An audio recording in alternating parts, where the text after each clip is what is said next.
Hello, Malcolm here with teaching tip 365, another week based on David Bercot's book called Plain Speaking.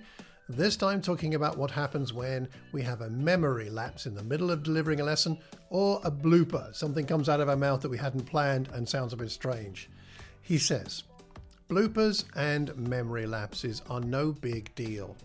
You can conquer the fear they've held over you. 2 bits of advice he gives. Number 1, if you make a mistake, own up. Now, if it's a little thing, don't draw attention to it, otherwise the congregation will be unnecessarily distracted. Not so long ago, I forgot to put the page numbers on my sermon notes. I had several pages that got out of order.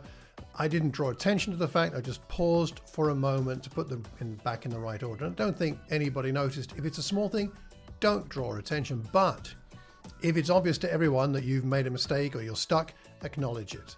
Like when you're having a conversation with a friend and your mind suddenly goes blank and you say, you know, I've completely forgotten what I was going to say next.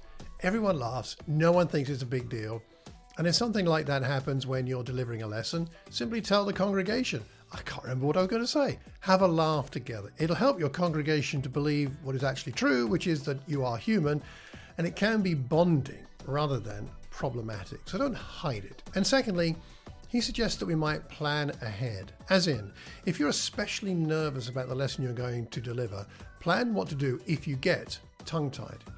Have a relevant scripture or a hymn or the lyrics of a quote or some lyrics or something like that to hand so that if your mind goes blank, you can invite someone to read that hymn or read that scripture, giving yourself a few moments to clear your head and think before you get back up there and carry on with your lesson. So what are your thoughts on these 2 ideas that Bercot raises? Next time we're going to explore reading scriptures with zest. Has today's tip been worth 2 minutes of your time? Certainly hope so. Till the next time, take care and God bless.